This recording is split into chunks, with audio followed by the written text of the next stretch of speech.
Jai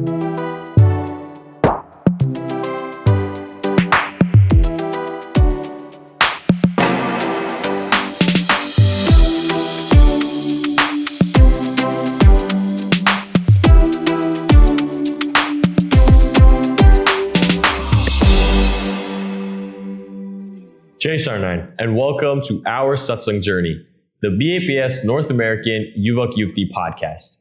We are sitting here a few months removed from Yuva Bharat Yatra 2025, and honestly, it's crazy to think about how much we learned and experienced in such a short amount of time, right? Just 15 days. But it was memories that will last with us for our entire lives. So we're very excited to share our own personal journeys with you guys today. But before we dive in, a quick introduction on us. So my name is Manav. I'm 25 years old from Lansdale, and I'm an application engineer. My name is Rudra. I'm 26 years old from Lansdale, and I work as an IT consultant. My name is Dhaval. I'm 25 years old from Clifton, New Jersey, and I work in finance. Awesome. So before we dive into Bharat Yatra itself, I'm curious to know about your initial reactions to when you found out that you're going on the trip, right? So I can start. I found out in July or August of 2025. So 4 or 5 months before the actual trip. And so I was one of the first people that got added to the Telegram chat. And I was scrolling through. I saw a few names from the Northeast that I recognized. But it was only people that I had talked to at regional events, right? No one that I was super close with. So I knew that if I didn't know anyone from the Northeast, when the rest of the 30 guys from every other region got added, I obviously wasn't going to know them either. Yeah. So the first concern that I had was about making connections with the rest of the Yuvaks in such a short period of time. Obviously, Rudrabhai came on the trip. He'll explain, he was added a little later on. So at first, I thought that I wouldn't know anyone and it'd be very hard to make connections. And the second thing, the first call that we got on with Ankurbhai, who was our lead, we call him Ankurbhai. Ankurbhai was very, very serious. Yeah. And I felt like this entire trip was going to be very serious. Now, I'm a jolly guy. I like to have fun. I like to, goof off. And when we got on that call, I realized that a lot of these guys are pushing 30. Some of them have kids. They're going to be sleeping at 10 p.m. So I was kind of worried about the format, how we would all mesh together. So those are the two concerns that I had. So how about you, Rudrabhai? I mean, Manavbhai, you mentioned I was added later on. That's when I found out I was going on the trip. But the biggest thought I had in mind was, is it worth it? Because, and you also touched on this, we only had about 2.5 weeks in India. And I've spoken to some people before who have gone on Kishore Bharat Yatra, and they've spent about a month in India. But their schedule was always like jam-packed, like waking up early to like late night sessions. And they've all said, we wish we had more time. And that thought in my mind was like, is it worth going for 2 weeks and having to figure out my PTO, having to cancel or, kind of prioritize like this over other commitments I might have made. So that was the thought I had. They also went to South India, and we only North and South. Yeah. They went to both. So that was definitely a concern for me as well, right? It's so short amount of time. Like, is it worth to go? For me, I think my concern was the idea of focus. Because right now, we're constantly scrolling on Instagram, TikTok, YouTube, right? We have this doom scrolling thing, and our focus tends to go away. So I was worried that in these 2 weeks that we're in Bharat Yatra, would I be actually able to be completely focused in the katha that we're sitting through? Yeah, the katha for me was the most influential part of the entire trip. So I mentioned, right, the entire trip was 15 days, but today we're just going to be focusing on one aspect, which is 5 days that we spent in Sarangpur as part of Brahmavidyani College, BVC. And so if you talk to any Sant or any Kishore participant that has gone on Bharat Yatra before, they will tell you that BVC is unlike any shibir that you've ever experienced, right? We've all gone to regional shibirs before, so we sort of know the flow. You have a couple programs, a couple bang videos, lighthearted skits, but BVC is completely different. 7 hours of straight katha. You can't even have your phone, right? So no distractions, and you're just sitting there with a notebook and a pencil, and you're taking notes. And we also have our notebooks with us today. So it was intimidating at first to think about the fact that they're going to cover so much content. And it's not just one day, it's 5 days straight of that. So how am I going to first remember all the content, and two, be inspired or motivated to continue learning without feeling kind of burnt out? So those were the things that I sort of stressed about at the start. But then you listen to that first katha and the second katha and the third katha, and you realize that it's actually fun. You're enjoying what you're learning, and the way that the Santo speak with so much bhav and so much emotion, you're enjoying being there. And then even during breaks, no one's going on their phone, right? Yeah. We all experienced it. We leave that room, and what are we doing? We're just talking to each other outside for 15 minutes about what we learned. So that was a very unique experience. So Dhavalbhai, what was your favorite katha from all of BVC? Yeah, so my favorite katha was Puja Dharmasetu Swami, and his topic was on the concept of Ahnik. But let me explain to you why, right? We're in Bharat Yatra for 2 weeks, and we're doing satsang every single day. We're on a satsang high. So then the question is, when you come back to America, what is your satsang like?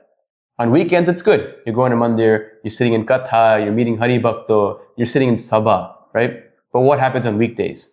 What is our Ahnik like? Are we even doing Ahnik? Like, this is some kind of questions that I had.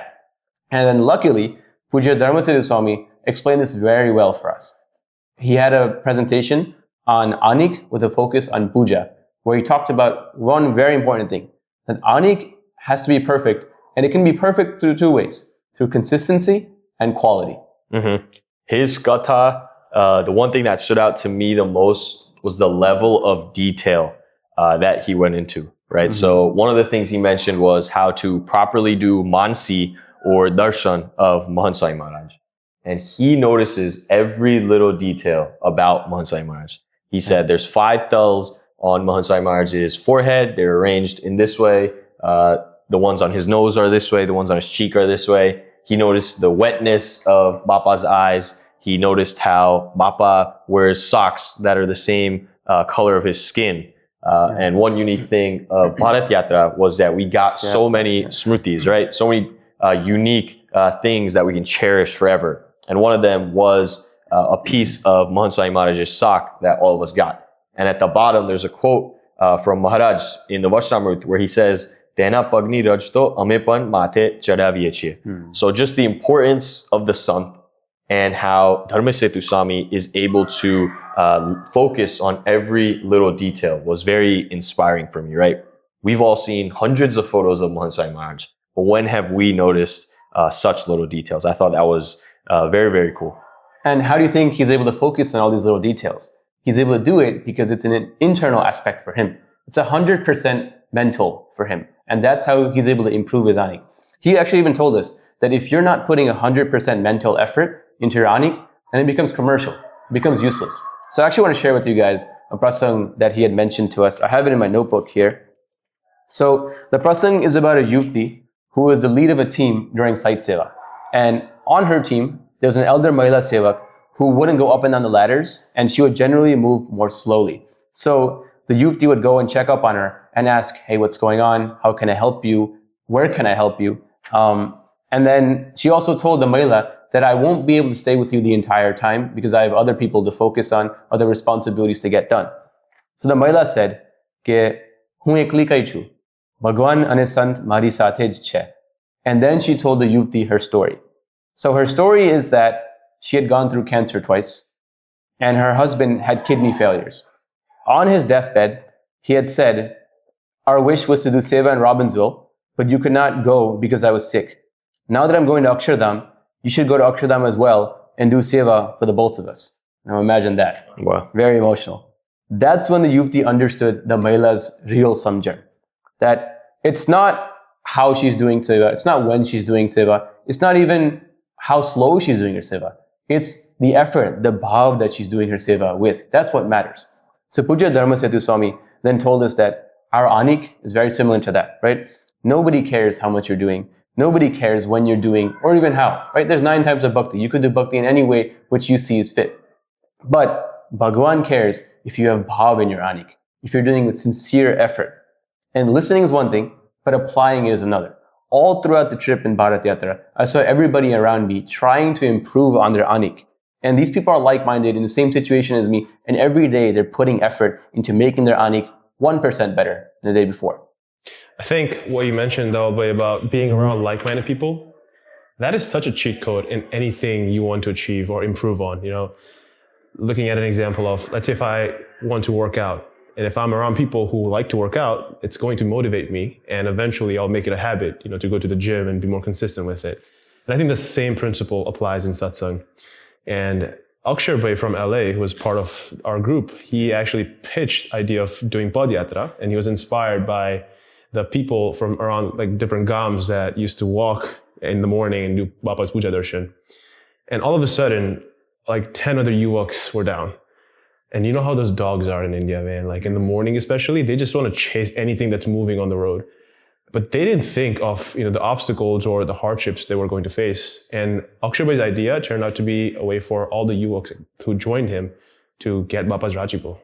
That was a very cool aspect where, going into the trip, you don't ever think that you're going to do something like that, right? Exactly. Podyatra to Puja Darshan at 4 a.m. It's not something that you think about. But then you go there, and like you said, you meet all these like-minded people who also want to do satsang, and you become inspired. So just building those connections was such a huge thing for all of us. So that Podyatra, I actually woke up for it, but I didn't make it down in time to go with the group. They left without me. So I ended up going on the bus. But that I did see the improvement in other people's Ahnik, and that inspired me to improve some of mine. So when I got back to America after Bharat Yatra, I decided to choose 2 things, Aarti and Satsang reading. Now my goal is to do them daily with quality and sincere effort. So there's times that Aarti might not happen on time, but you figure out a time in your schedule where you can fit it in. And same thing with Satsang reading. You figure out a time where you could put in the best effort and read daily, right? Satsang is not about doing as many things as possible. Satsang is about doing what helps you improve your life, doing what you can do with the most sincere effort to build that satsang-centric life. So, Dhavalbhai, your struggle was more related to daily routine, right? Personal Ahnik. I think for me, it was twofold. One was the weight of responsibility, right? Being that we're all kadikers. And second, not feeling burnout because of it, right? So I'm a Kishore Kadiker. So along with trying to ensure that weekly sabhas are happening, I'm also doing things like planning outings, making sure that all the Kishores are participating in samayos like Hari Jayanti. And the biggest thing is, for me, how do I ensure that I'm helping the Kishores increase their Jordan with the Satpurush? And sometimes things don't go the way that I want to, right? Sometimes the Kishores aren't reacting to what I'm saying the way that I want them to. And because of that, I can feel frustrated. You can feel like you're wasting your time. And on top of that, you still have to make sure that you're doing your personal Ahnik. And it can just become overwhelming. And you feel like you need a break from all of that, right? A break from satsang, so to speak. And people take that break in many different ways, right? Yeah. I personally enjoy sports, so I might go outside and play basketball for 2 hours. Other people might go shopping, or you might watch a show. Anything that you can use as sort of a distraction to reset. But that's all for us, right? Kishores and yuvaks. What about Santo? How do they deal with this sort of feeling? Yeah. They're 10 times busier than I am, right? They have 10 times the amount of responsibilities that I do. And yet their entire life is centered around satsang. And they don't ever feel this sort of burnout. So that was a question I had. And I was very fortunate to be able to speak to multiple Santo during our time in Sarangpur as part of BBC. And I asked them this question. One of them was Pujya Dhavalbhai Swami. Pujya Dhavalbhai Swami is originally from London. And he was my one-on-one sant, right? So to give a little background, all of us yuvaks were assigned a different one-on-one sant while we were at BBC. And it was our responsibility to meet them and speak with them however long we wanted to, right? Some of these one-on-ones lasted 2 hours, 3 hours, 4 hours. It was a very unique experience, honestly. Yeah. So as part of my conversation with Swami, I asked him these questions. And the other sant that I spoke to was Pujya Keshav Sankalp Swami. Oh, Keshav Sankalp Swami. So not to cut you off, but I actually knew him before coming to Bharat Yatra. Let me give you some background about him. Keshav Sankalp Swami had internships at NASA, Delta, and Yahoo. And he had offers from these places as well. But he left him to become a sadhu. And then I saw his real sadhuta while doing seva with him on site during Akshara Mahotsav. We were both on the electric team. So while we'd be stripping wires, putting down conduit, fixing lights, we'd be singing bhajans. And while we sing these bhajans, we'd go into the history, what they mean, and how they can relate to our lives. So I personally, firsthand saw that he was feeling the sukh of satsang while managing a million other responsibilities. Mm-hmm. And I think that's why their answer stuck out to me the most, because I felt like they could really relate to my life as a yuak, right? Mm-hmm. Even Dhavalbhai Swami had worked as a yuak. He was an investment banker before he became a sadhu. So I felt like they understood what position I was currently in. So Dhavalbhai Swami answered the first question that I had about the weight of responsibility and how you react when the result isn't what you expect. Mm-hmm. And he said, Mahant Swami Maharaj's quote, "Do the best and leave the rest," right? Essentially, whatever seva we do, even if it's seva for others, at the end of the day, it's for our own kalyan, right? Yeah. We can't worry about how other people are going to react. We can't control how they're going to react. We can't worry about what other people are going to think about us. We have to just do our seva, do our Ahnik, because all the satsang that we do is for our own kalyan. Yeah. So that was what really stuck out to me from his answer. Keshav Sankalp Swami answered the second question that I had about feeling burnout. How do I still keep up with my daily Ahnik? And he said, you think you're taking a break by, you're escaping by doing all these things, playing sports or watching a show or whatever. But actually, you'll feel more at ease if you do more satsang, right? That was the key. The more satsang you do, the more enjoyment you actually get out of it. Yeah. He said, there's prasangs from Shasiji Maharaj's time that I've heard years ago that I still get goosebumps thinking about. And we were sitting there at dinner and he said, I still get goosebumps right now while I'm talking to you about those prasangs, right? Think about how crazy that is. Yeah. That's so crazy. I mean, speaking of which, Manavbhai and I got to do skit in front of Swami, which was regarding a prasang from Shasiji Maharaj's time. I think that day was the highlight of the yatra. That was definitely the highlight of the yatra. I mean, this wasn't even part of BVC, but just to give a little background on things that we did part of the yatra outside of those 5 days in Sarangpur, right? We got to do a skit in Ahmedabad in front of Mahant Swami Maharaj for the evening program. And all the Santo that were there that talked to us after the skit said it was one of the most memorable presentations or skits that they had ever seen. Yeah. And part of that skit, what made it so special? Bapa answered multiple questions that we asked him, right? We asked him 4 or 5 different questions throughout the skit. And he answered them not just verbally or with hand gestures, right? He did physical gestures that I've never seen him do before, right? Raising the patthar. So it was such a unique experience that we got. So a lot of cool things that we did even outside of BVC, like you were mentioning. But to go back to the answer, right? So Dhavalbhai Swami said, do the best and leave the rest. Yeah. And Keshav Sankalp Swami said, the more satsang you do, the more sukh you actually get out of it. Yeah. So then how did I apply that to my own life? Well, one of my daily niyams is listening to katha varta every day, right? And I found that there are certain days where I'm on seva calls, multiple seva calls in a day, and I'm not done until 10 p.m. And I still haven't listened to that katha clip. Yeah. So then I listen to it at that time, right? And how much are you actually going to get out of it, right? You're listening to it, you're sleepy, and then you might do manan on it for 5 to 10 minutes, and then you're going to sleep.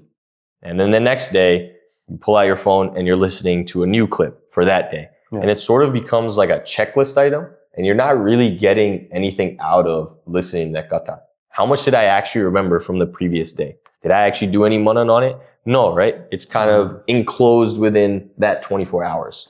So what Swami suggested was, hey, listen to that same clip multiple times. Do manan on it multiple times. Yeah. Similarly to what he did with the Shasiji Maharaj prasangs. And I found genuinely that I started to feel what Swami was saying, that the Sukh you actually get from constantly remembering and constantly engaging in satsang. So that was the biggest mindset shift for me. So Rudrabhai, for you, right, you started off not even knowing if you wanted to go on Bharat Yatra, right? You were questioning if it was even worth it from you. So from that, how do you think you changed at the end of the trip?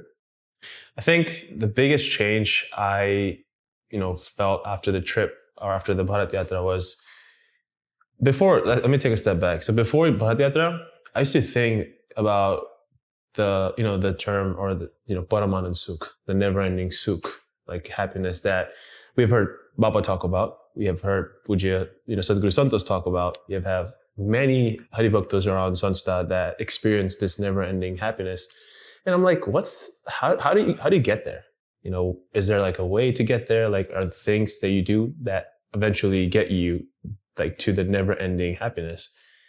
And I thought it was about the physical, bhakti. That if I, do 100 maras during my puja, if I go and whenever I'm going to Robbinsville, if I'm doing 100 pradakshinas, that will help me build a foundation that will eventually help me to get to the never-ending happiness.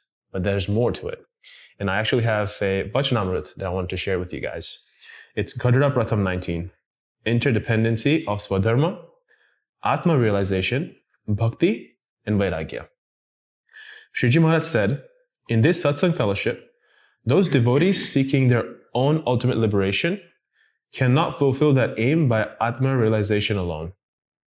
Nor can they fulfill that aim by lovingly offering the 9 types of bhakti alone.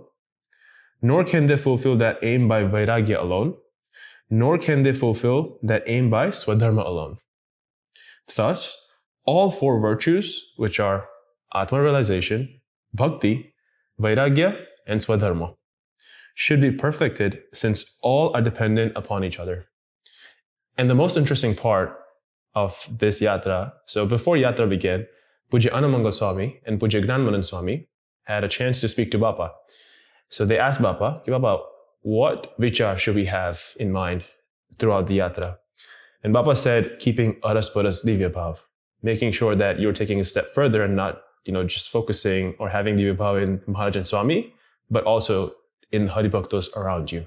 So were you able to keep that mindset when you got the haircut in India or no?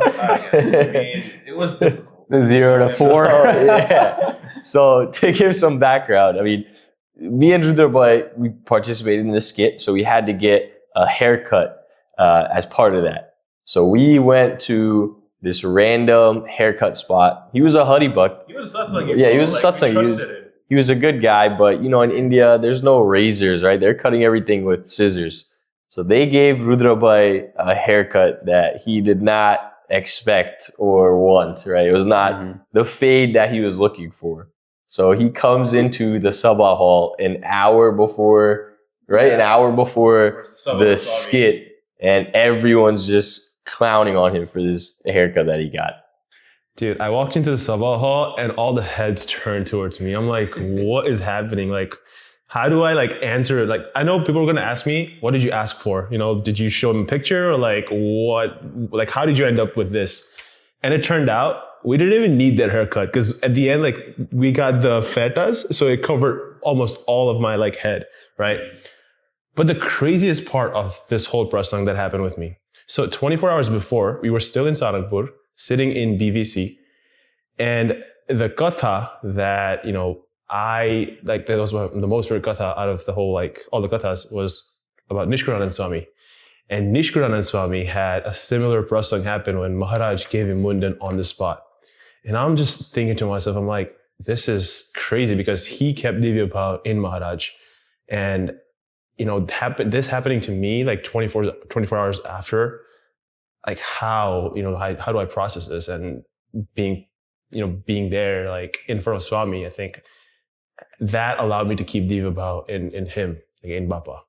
So that Nishkulanand Swami katha you kind of brought up was actually very appealing to me as well. For the past few years, I've been listening to a lot of Paraman's bhajans, especially Nishkulanand Swami, doing research into them, their history, why they're made. So when this katha came up, I was locked in, ready to go, focused, ready to learn. So for the viewers who don't have a background, Nishkulanand Swami grew up as Lalji Suthar. He had a lot of money, he had luxury, clothes, shoes, you name it. He had 80 acres of land. Now, right now, Disneyland in California is around 82 acres. So you can do the math of how much wealth he actually had. He was also a master carpenter. He made the interior design of the palace of Jamnagar. He was also a karbari, which means village administrator. People would come to him, ask him questions, get his opinions, advice on things they should do in their lives. And then if you compare his before life to his after, when he became a sadhu, what did he have when he became a sadhu? He had no money. Ratar suanu nakki natu. He had intense hardships. He had Ghoda Prakran. And even with all of that, Nishkulanand Swami is still singing to people. He's singing Anand apyo ati ghanore. What Anand is there? No, Nishkulanand Swami is suffering in some kind of like physical, mental pain. What kind of Anand is there? Nishkulanand Swami also sung, Hunto lila charitra latkare varamvar vicharuchu. So my mind is constantly remembering the latkas of Maharaj. And that's why he had that Anand. Nishkulanand Swami was in the right mindset. He knew what he had to do. He kept Maharaj at the forefront of everything. And so even with facing all of the hardships that came his way, he was happy. He was sukhi. This prasam tells me that, experiencing the never-ending Sukh, isn't a transaction. It's not that if I do 100 maras, eventually I'll get to, the never-ending Sukh. It's the transformation of my vichars and my understanding of, different virtues that I can learn from the Satpurusha's life. And, just being on Bharat Yatra and going through these experiences, it allowed me to understand that the never-ending Sukh that I was looking for by, engaging in the physical bhakti or physical, ways of me, engaging in satsang. And don't get me wrong, physical bhakti is a very essential part of satsang, but it's only 1%. The 99%, which is mental, internal, that's where it matters. And that's where you get the answers. And I got my answer that in order to experience a never-ending Sukh, I have to focus on my internal satsang. I think the coolest part about this was the fact that we all came in with different problems, our own questions that we had. And yet we were all able to find the solution within the 4 or 5 days that we stayed in Sarangpur as part of Brahmavidyani College, right? But what's important to note is that that's not the only place you can get these answers, right? Think about what we discussed today. Prasangs from Maharaj's time that any of us can read. Talking to Pujya Santo or reading books like the Varshamrut to understand what Maharaj says about these different things that we run into, right? It's knowledge that's accessible to all of us, regardless of if we're attending Bharat Yatra or not. I think this reminds me of something Gurunath Swami used to say. He used to say, rains don't differentiate between mountain and a pothole. It showers everything in its way. And it's crazy how big of a change or impact, this yatra made on everyone that were part of it. And on the topic of change, it's important to make changes, but it's even more important to keep those changes over time, right? You can't just go on a satsang high and fall off. To keep it constant, you need to have consistency over something you choose over a long period of time. But that looks different for everybody. And I think that's why it is our own satsang journey, right? So thank you guys for joining us on this episode. Hope you guys learned something about Bharat Yatra and Brahmavidyani College that you can take away. So please give any suggestions or feedback that you have in the feedback form below, and we'll catch you next time. Jai Saranpur.